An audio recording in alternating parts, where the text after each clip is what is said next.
Hey, what up? I be that Sequential Geek, yo. Welcome to the Sequential Hood. If you are under 18, get the fuck out. If you are all about Comics Gate, get the fuck out.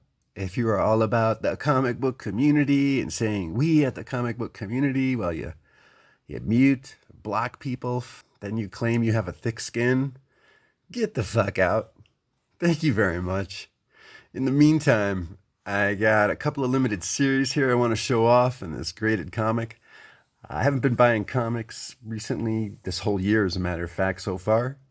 I'm going through these past few vids showing stuff that I've been buying online from October, November, and December of 2020.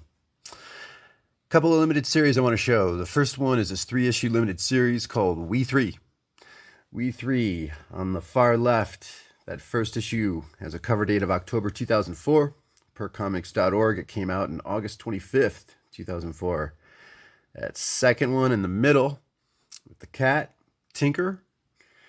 That one has a cover date of December 2004, and that had the on-sale date of October 27th. And that last one, the third issue of that 3-issue limited series, cover date March 2005, and it came out in January 26th, was when it actually hit the stands. And that is a Vertigo imprint that no longer exists. Vertigo, there's one name you need to take from Vertigo. That would be Karen Berger. She was like the editor-in-chief, and that would be a name I would search on YouTube, search on the internet, if you want to know some more about some comic book history, some landmark people in the biz. Yeah. So we got Grant Morrison's the writer. So We3, 3-issue limited series. I got these over at Mile High Comics here in Denver. Can't remember what I paid for them. I know it was not cheap. It was like eBay type prices. I don't mind in this case because the corners are sharp. There's no spine ticks. There's no scuffing. They're very high grade comics. I've already got them sealed up in a bag. Otherwise, I'd show you the interior, but I will get to that in a minute. There's a clip I'm going to show from this YouTube channel called Strip Panel Naked. This guy just talks the technicalities of doing sequential. He doesn't name drop other creators that he bumps elbows with. He doesn't act pretentious or try and emulate the type of music or fucking whatever scene he's a part of, and he doesn't call people who aren't famous or have to do regular jobs to get by, he doesn't call them jobbers or have disdain for jobbers. The guy at Strip Panel Naked talks about the technicalities behind creating sequential art, sequential storytelling.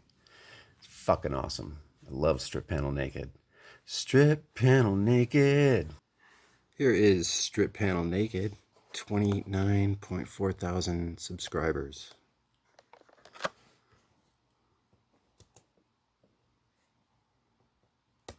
Okay, so if we start with that obvious example from the start, the big famous one, in this case, the movement is created by presenting a three-dimensional space on the page.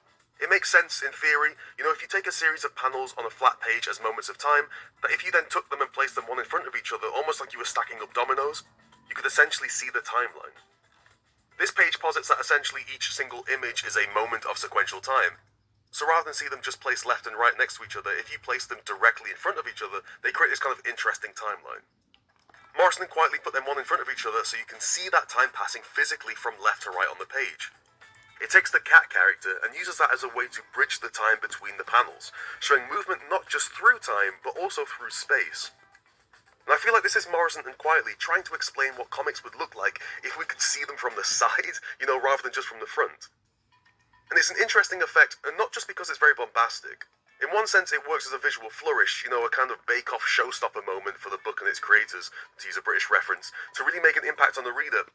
And the takeaway is that it's likely hyper-realistic, it's kind of like a larger-than-life action movie spectacle, but in comic book form. When everyone has the budget to blow up everything in every issue of comics, how do you make moments like this really stand out? Okay, well, Morrison quietly here have a good suggestion on how. But from a story point of view, it also cleverly frames the focus here specifically on the character of the cat, one of the three leads in the book. The previous example probably does. You'll have seen this in many comics, and likely after seeing it once or twice, it doesn't do much to pull you out of the story anymore. It's much more commonplace. And this is the idea of a triptych, or any form of a longer image being split up by different panel edges. So in this example, you've got the same cat crossing over the same space in 4 panels. The background of those 4 panels is actually the same image. If you remove the gutters, it would just be one large panel. But by placing the gutters there, they generate different elements of time. So we see the cat close on the first panel, and then moving further and further away before they cease to exist by the final panel. And this is one of my favourite effects for movement, because it's just so obvious and simple. Especially in the last 3 panels here, you just understand what's going on with this cat without it really pulling you out of the narrative, which is always a balance you're making when you want to do something flashy to get an effect across. Here, it just works, you understand the progression across the scene from left to right, and the gutters block any confusion from the... So there's a way of getting around the previous problem of having a sense of more dynamic 3-dimensional movement along the Z-axis. And I do love this sequence, especially because of how it adapts the typical triptych approach. Rather than using the same backdrop and just drawing the character small on the left side, then larger in the middle, then big at the end, quietly actively makes the panels themselves much smaller. Almost like it's inviting us to squint and cause real distance. It also means the transition from panel 2 to 3 can be extra dynamic because of the sudden jump and larger image. As with a lot of these, it's pretty simple, but it works by making the panel larger while also zooming in on the scene at the same time, and bringing the character closer as their movement propels them. So the second panel physically takes up more space on the page than the first. The character is a little closer, but also the frame is zoomed in more. You can see less of the truck on the right side as the camera is placed closer to the animal. So it's not just the animal getting closer, but we're also moving closer to the animal. Those two things happening at once, causing a more dynamic sense of movement. As I say, it's simple, but really effective at getting the movement across through space. Alright. Yeah. So go check out Strip Panel Naked. And in the meantime, I'd like to show you We3, man. Check this out. We3 is, for all you folks out there that like to say things like, I have what is it called? Antisocial disorder, and sometimes I think I'm a sociopath or whatever American expression has been going on the past 20 years. You probably won't like this series because this series is very touching. It's very emotional. It tugs at your heart a lot.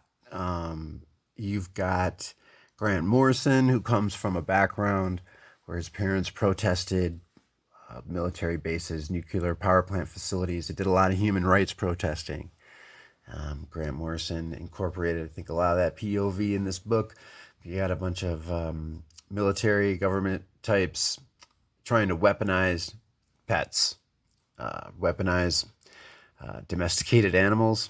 I think that's an interesting point when I say domesticated, because they could have grabbed any type of animal from some type of shelter or from an alley, found out in the middle of nowhere.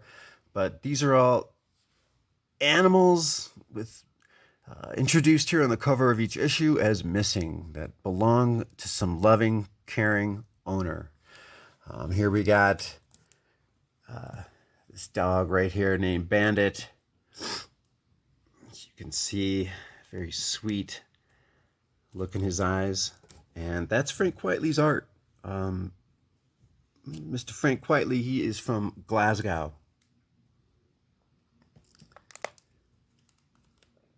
Same as Grant Morrison. Let me show you real quick here. In my previous vid, I also showed this X-Men 2 Secret Storyline Revealed. This is a Wizard special edition about the X-Men. This came out around the year 2002. That's Frank Quitely art on the cover. Special that they did. I know I showed this in my previous vid. I only have one copy of this. Real quick, just to get it over with. There y'all are. Adam Hughes Centerfold. And I want to show you a picture of the team, the creative team that did this. If I can. Oi. Son of a bitch. Look at this guy. You are not Wolverine. That is not Wolverine. That is a very watered down version of Wolverine right there. There is no edge. There's nothing scary about this guy right there. That is not Wolverine. Wolverine's the guy that if you had to sit next to him as a new mutant, you'd be like, holy shit, how'd this villain get in the X-Mansion? Should I be alerting Professor Xavier? And especially today's folks that look for reasons to run away from people and isolate themselves. Shit. I'm surprised that they don't make Wolverine with a lot more edge and scary because of the reaction you would get from most people from the United States. They would probably love him as much as they're afraid and hateful of him because he's so different than the average paradigm that you would use to create a superhero. So I think the knee-jerk reaction for most people today would be to reject him. Yet he's so cool and badass, that conflict of rejecting and being attracted to him, to that mystique of his background, to the this guy's just walking lethality, right? Oh, picture of Grant Morrison. All right, let's edit the video. Hold up. So here are the creators of We3. It's the creative team behind New X-Men that started in issue 114 with that new Marvel era. And I would consider We3 part of that new Marvel era. I know We3 is vertical, right? It's a DC imprint. I'm talking about NU Marvel. It was just this phenomenon that was happening around 99, 2000, lasted up until around 2004, 2005, where there weren't a lot of people reading comics. So characters were being written based on a lot more characterization, a lot more creative, out-of-box thinking, written a little bit more, I like to say a little bit more sophisticated POV than your average superhero from the previous 20 years. So around that time, a lot of OG collectors like myself that, I don't know if I call myself an OG collector, but previous longtime fan that had dropped out of comics, we're coming back into the game. That means spending money. So there's Grant Morrison, right? Says here, base of operations, Glasgow, Scotland, career highlights, writer, JLA, Doom Patrol, Marvel Boy, Batman, Arkham Asylum. And Frank Quitely, career highlights, Penciler, The Authority, which is awesome. JLA Earth 2, which is another amazing book that got adapted to an animated movie, I believe. Base of operations, Glasgow, Scotland. So these two highly skilled, successful creators in the biz. There's Magneto, one of my faves, top 3 character-based assets for me. So those two guys, around 2003, 2004, created this comic book that came out in those dates that I said, 2004, 2005. Had this really touching, emotional story of these pets that have been weaponized. You have this U.S. military secret base, and they want to scrap this project that they've done with these animals. They want to take it to the next level. And one of the scientists who empathizes with these creatures releases them, helps them escape. And just the story is them trying to find their way home. They speak. It's like some type of synthesized voice, and they manage 2, 3, sometimes 4 syllables a sentence. I don't know if I'd say it a sentence, a remark. Just the way they talk when they're trying to escape being hunted down. The expressions on their face that Morrison adds. I mean, like this expression right here. I mean, you know, cat sleeping. We're looking at 2 red eyes over there, but just this expression here, you can see this dog loves its owner.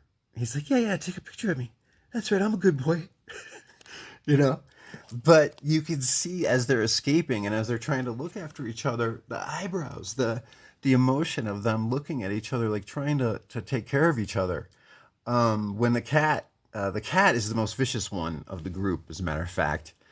They're given names. They're I suppose you could say their government names are just like issue 1. This is number 1. Tinker is named number 2. Pirate is named number 3. And when the cat was defending them, the cat's pretty vicious. Visually, the work in this is stunning. The use of panels is, how do I say it?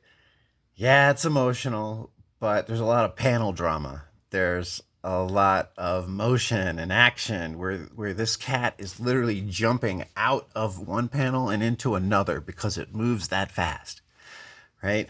I wouldn't say it's breaking the fourth wall as far as acknowledging us as readers, but it's breaking time and space maybe, as far as what our normal conception of time and space would be when we have a normal expectation when reading a regular comic book. It is fucking awesome. The sense of tension, suspense, time, a lot more compressed. I guess today you would call it compressed. I call it just fun, fast-paced. Things are so drawn out, made for trade paperbacks today, or drawn out, made to have people spend more money on a story that would normally last 2 issues. They draw it out to have somebody spend on 6.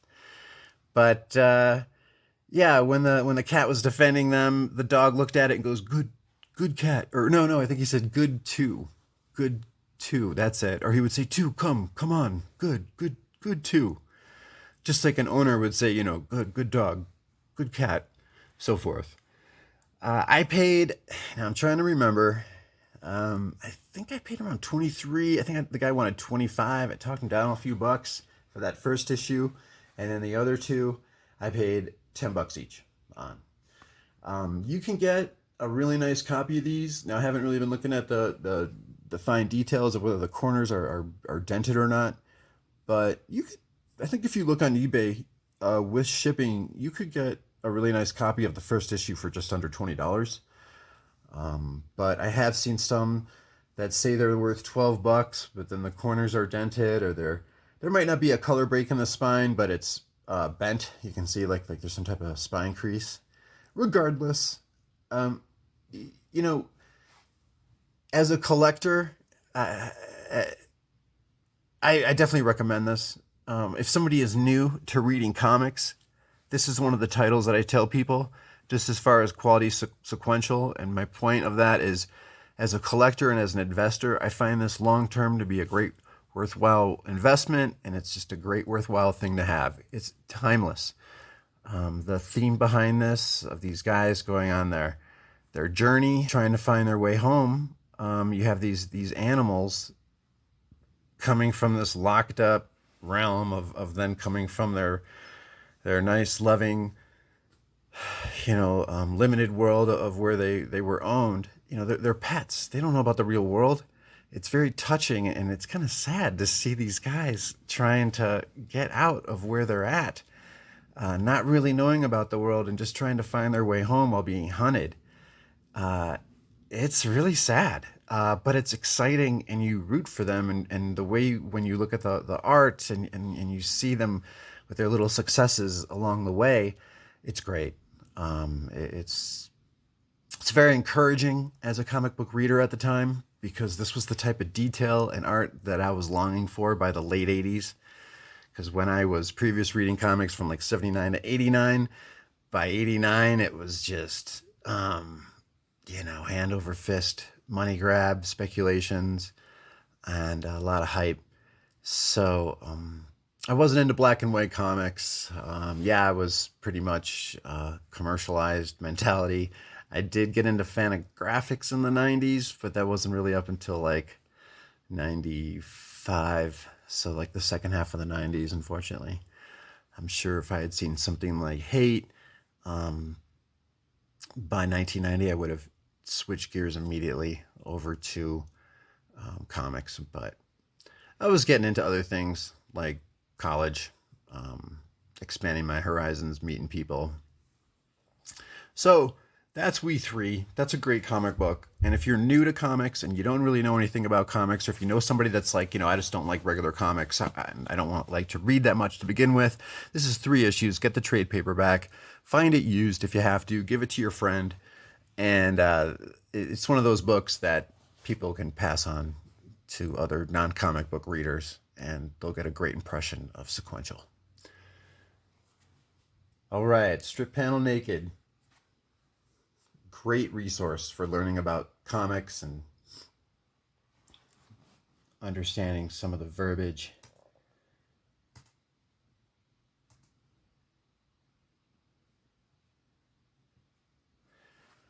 Next up,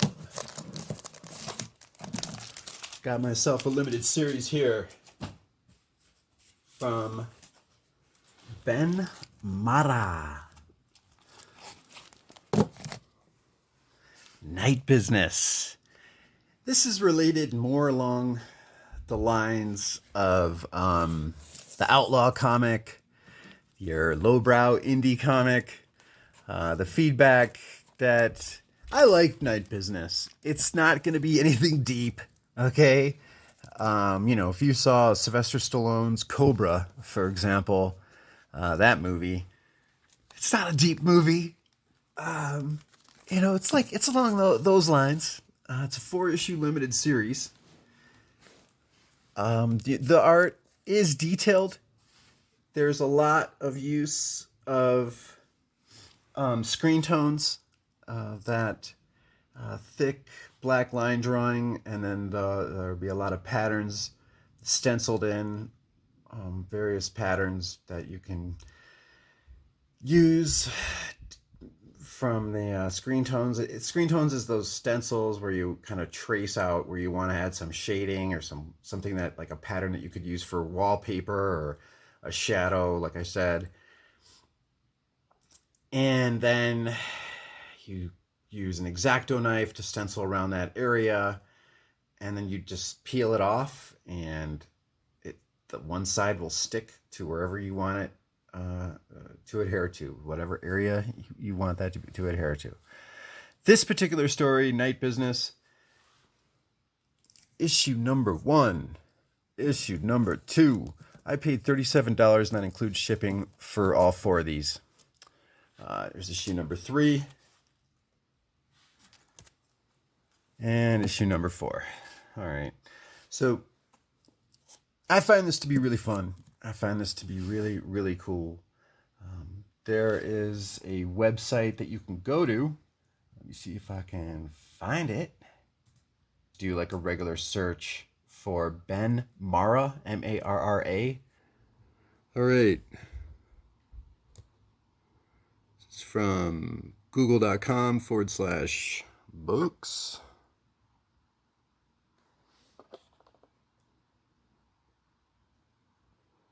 Night Business, and then here is the hardcover by Benjamin Marra. Benjamin Marra, wow, my hand is just fucking not steady. Benjamin Marra, he does a lot of alt variant covers, actually. It's another one of those guys, I think, that talk about jobbers and then they make variant covers for him. But Night Business, I love this book. This guy does it all. Writer, inker, penciler. Hardcover came out in 2017. It's a reprint.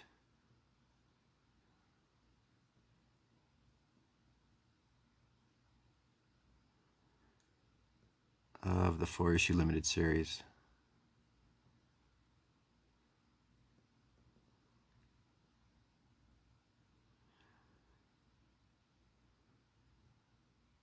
And those different types of backgrounds that you can see right there, that's that, I don't know what it's called offhand, duotone, where you stencil out a pattern and then it has one side sticks onto the surface that you want. It's part of your artwork.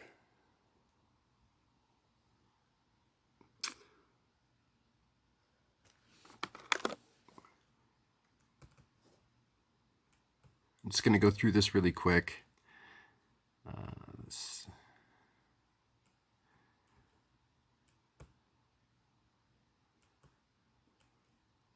I know you're not really getting much of a look of this comic, but go out and buy it.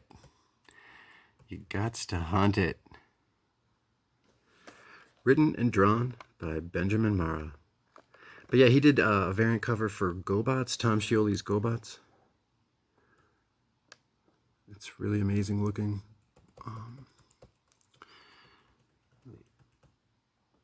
Really eye-catching work, yeah.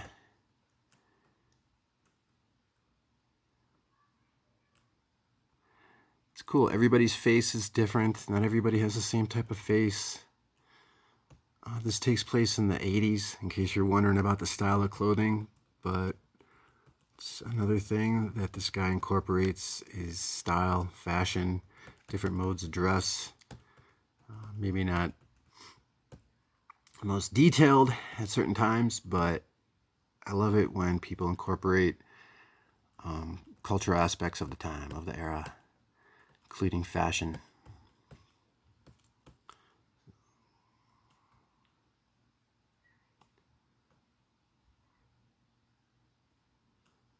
All right, so it's a sample of Ben Marra's Night Business.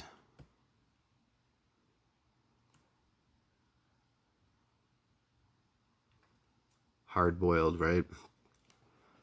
More of a lowbrow, pulpy, noir, modern-day noir. I think one of the aspects of Outlaw Comics, too, is tales of revenge, tales of, not necessarily revenge at times, but impulsive acts of violence. Somebody might look at as revenge, but vendetta, I think, would be a better word. Whatever, man. It's people getting down, having sex, fighting, being violent.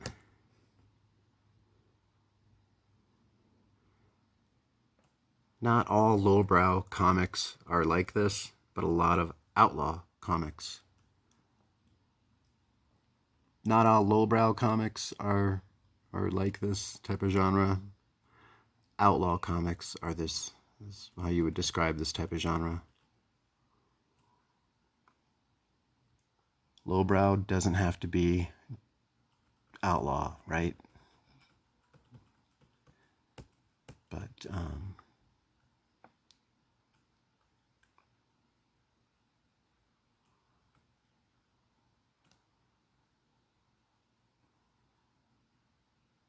nice. There's definitely some skill behind the pen right here.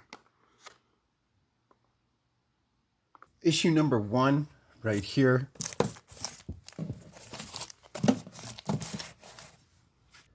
So issue 1 hit the stands.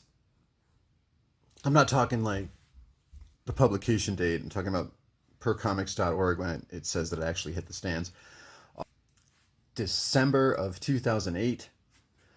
Issue number 2 came out in February 2009.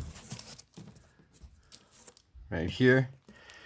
Issue number 3 was released January 2010. And issue number 4 of this 4-issue Limited series came out in December 2011. So as you can see, this imprint, Traditional Comics, that Ben Marra created himself, self-published. I love this DIY stuff. I mean, for DIY, this is awesome quality. This is freaking amazing.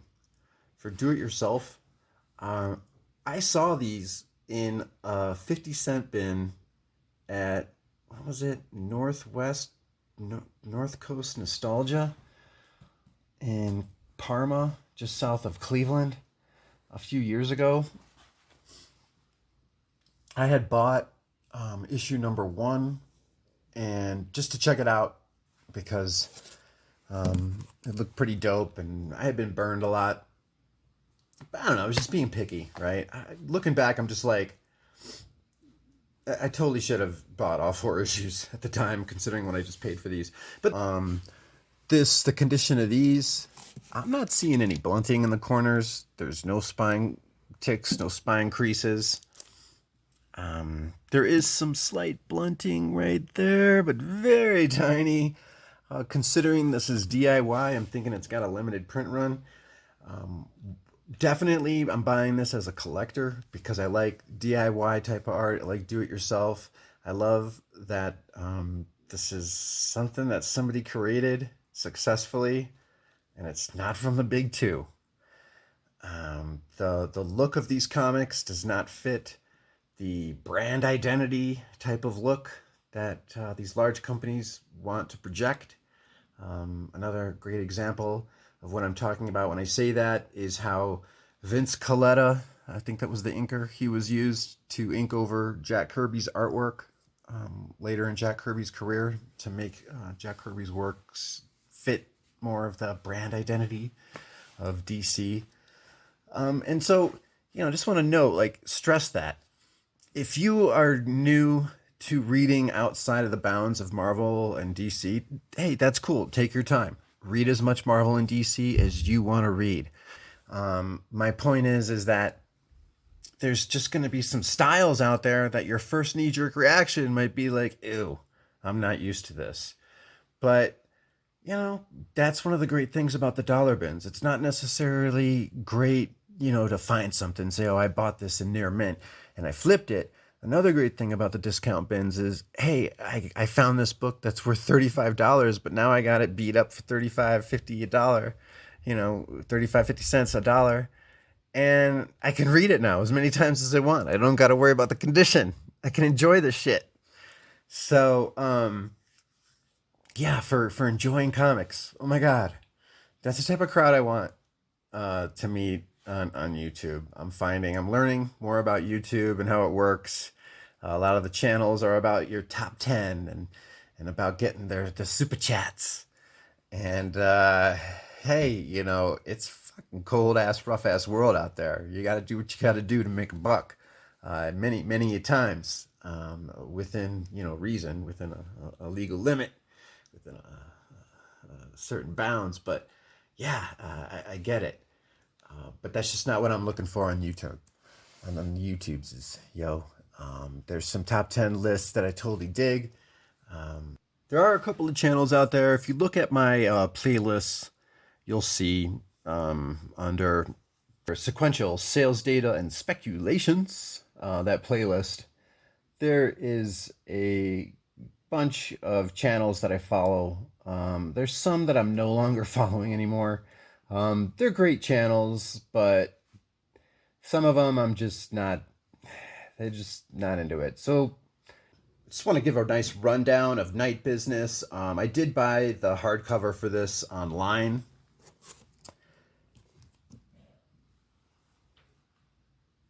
It was around $25, and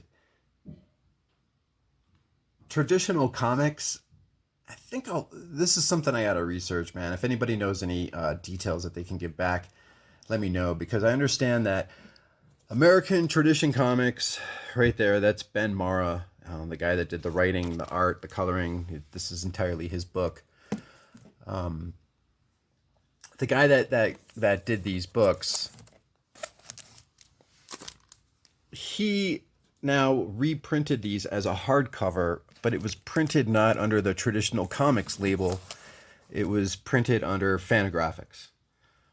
Fantagraphics, they've been up in their game with their website, by the way, and I suggest y'all check them out. But it says that the hardcover came out in November 2017, and this brief description that they provide. This is a 1980s trash culture homage. Only one man can save strippers from a serial murderer. This volume collects the cult comic book series with its unpublished until now conclusion. A knife-wielding killer is on the loose, committing extreme acts of violence on exotic dancers. Only one man has a will powerful enough to stop this psychopath, Johnny Timothy. It says Ben Marra's longest graphic novel to date, a nasty brew of power, passion, vigilantes, and dangerous men raining street justice down upon their enemies. Night Business is equal parts hilarious and nauseating, and when you finish it, you're left pondering how strange it is to be a human being. It's a review from Vice. Comics Journal review is, it's all deeply ugly and silly and reprehensible and preposterous. It's also undeniably beautiful, featuring Marra's best use of blacks to date. In Marra's blood-soaked hands, you can have your cake and eat it too. That'd be from the Comics Journal, y'all. So it's a nice black and white comic. It's a nice black and white comic. It's this really gritty, unique black and white comic. And like I said, a lot of us regular Marvel DC fans might find it to be unique, but or more specifically unrefined, some people might say. But that would just be comparing things to the big two. It's more out of box, is what I would say. So if you want to broaden your horizons, please check out Night Business. I bought this as a collector because it's another one of those timeless comics from an outlaw comic sense, from an indie sense. This is going to be a book that I think more modern indie fans will talk about endearingly with reverence, and a name for himself alongside people like Charles Forsman, I believe. He's the writer, creator, artist, inker of the comic book, outlaw comic, Revenger. Also, alongside other guys like, I guess you could say now, Ed Piskor, since he's making his bones as an outlaw comics artist with his new story his new book that he's doing, Red Room. But keep an eye out for traditional comics, Night Business. This is the type of book that a store owner would accidentally put in a dollar back issue bin for sure. And hey, if it's beat up, then I think you're lucky to find a beat up copy of this, because then you got a reader copy. I'm not opening this up. I think it's too rare, too limited of a print run as an investor. Long term, this is going to be one of those books that I think is going to blow up. Why is that? Because for the same reason that I got into indie comics. You start off reading the big two, and then eventually, after 10 years, you get sick of them, and you want to broaden your horizons, and you start checking out new forms of sequential. Sometimes you check out more lowbrow, more grittier type of work, like certain comics that might be classified as outlaw comics, or just certain other indie comics. You start to broaden your horizons and find out about people like Spain, right? From the original indie run of the guys from the late 60s. Spain Rodriguez had this one comic called Trash Man. Check that out too. Go Google Trash Man when you get a chance. Subvert Comics. That is this dystopian future that features Trash Man by Spain Rodriguez. That's definitely like a shoot 'em up action comic that takes things to like an absurd level. But Subvert Comics, and that is from Ripoff Press. There is Subvert Comics #1 with the Spain Rodriguez art right there. One of the earlier outlaw comics. It's a second print because that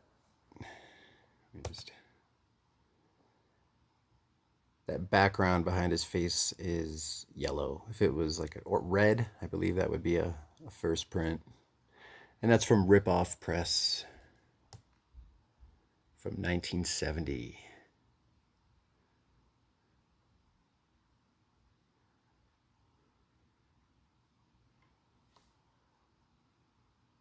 Yeah, Ripoff Press. And Last Gasp,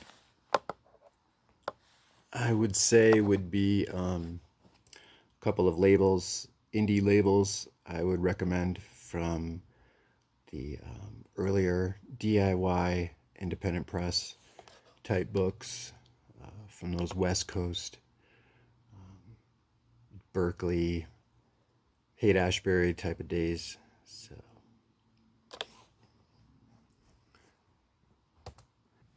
All right, next up, I want to go through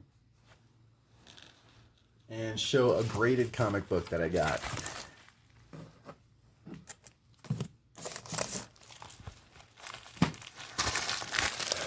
Spent a total of $92 on this book. That includes $12 for shipping.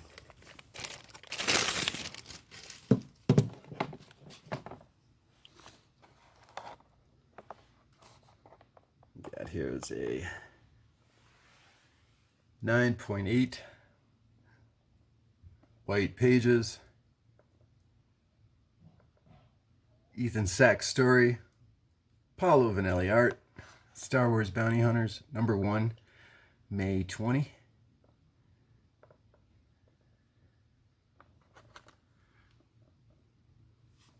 And as you can see right here, as you can see upside down, let's turn it the other way. Turn it the other way. What we got here? Issue number 1, cover 3, that is the third cover, and that is the first printing. Got ourselves right here. I think that IG-88 character, that's not the same one from The Mandalorian, but it definitely has a lot more brand identity, that look now, post that show. And of course we got the man right there. The ever-increasing popularity of the Boba Fetts. Boba Fett. I think that's one character-based asset from the Star Wars franchise that it's going to be pretty hard to go wrong on. I don't know what the print run is of this, but I know that this is about as far as I go, as far as collecting Star Wars comics. Be an activist. So, you know, there we go.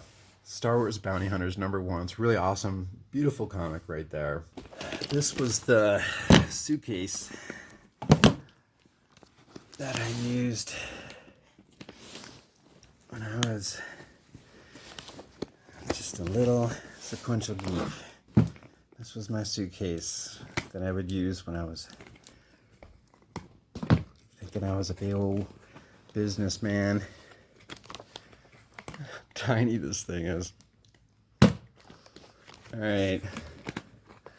So, let's see if I can open this up.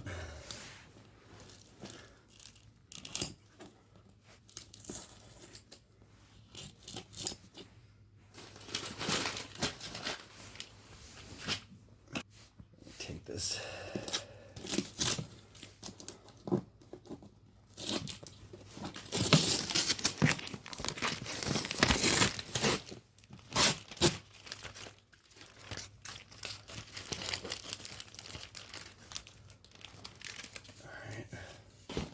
That little clasp right there.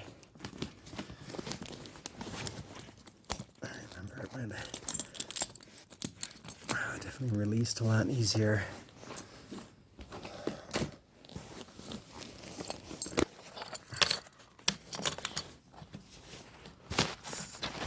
Put your sunglasses on and you see my skin. I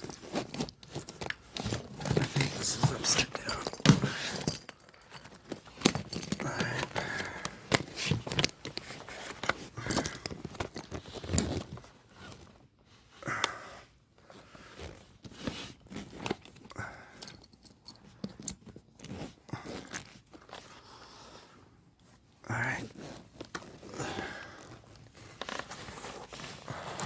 Yeah, the only reason I'm showing this is because of the trend with cards.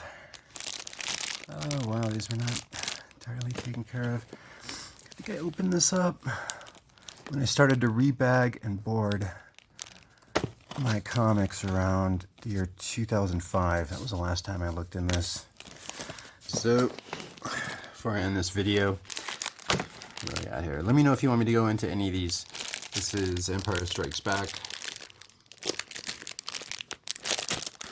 Not sure, Tops, I think is what that is right there. E.T.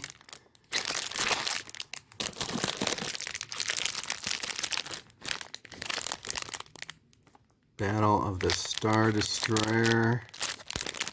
Return of the Jedi cards. Star Quiz. What is the name of Luke Skywalker's aunt on Tatooine? Answer on next card.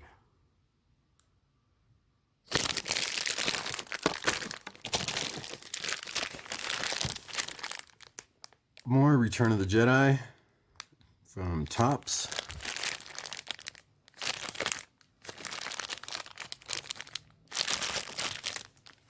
Yeah, fuck this.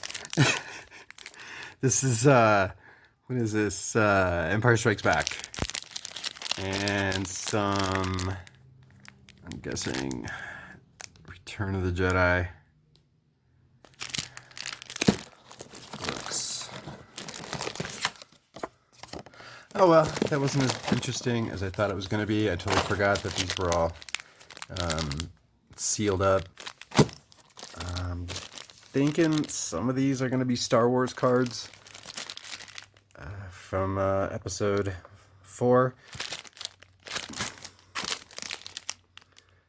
Gotta be, because I know I got some in here somewhere. If they were going to be anywhere, they would have been in here. E.T. What do we got? Oh, nice. Here they are. Here we go. Look at that look. You'd think that guy was in a pandemic. Hold on. You can do it. Spirit of the Tao will guide you. Okay, I just want to put these back in shape. Let me know if anybody wants to see. Just need to open up any of these. I'm just trying to organize these back inside here again. Fortunately, this little suitcase here from my childhood was on site. Like most of my stuff, 95% of my comics are all in storage off-site. So I haven't opened this up in the longest time. Let me know if you want me to get into these. But this is the gist of the comic book, or I should say the trading card market. I'm glad that comic book superheroes have expanded outside of just comic books into like variant covers and trading cards and stuff like that, posters.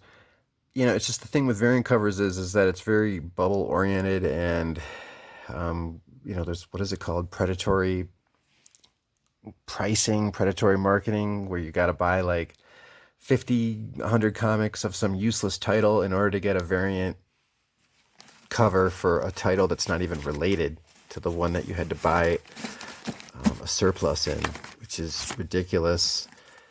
And is great for the discount bins, though. You know, those discount back issue bins is going to be the future of having a comic book store. People can buy stuff online, but they can't get crappy comics. I should say, you know, better term is reader copies of comics online.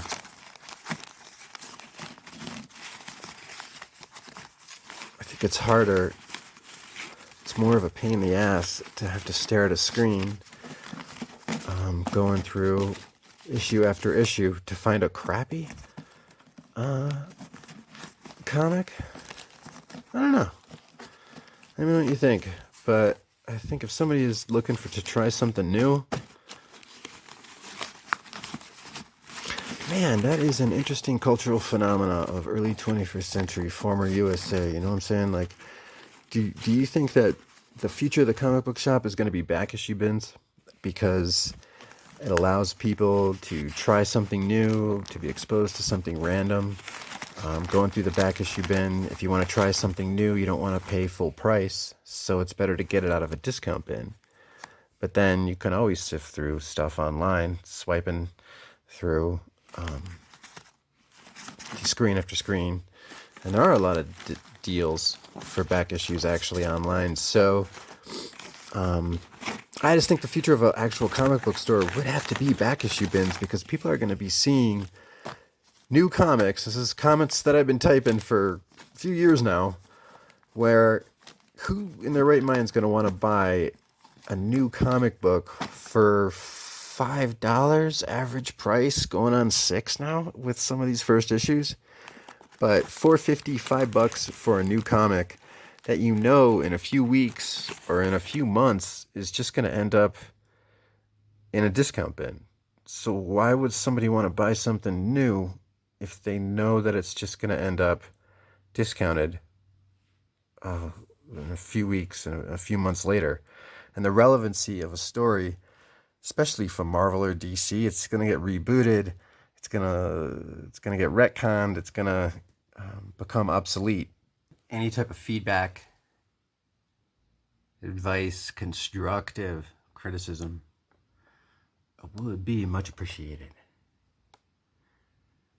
All right, stay safe, be kind to others. Peace. Peace out.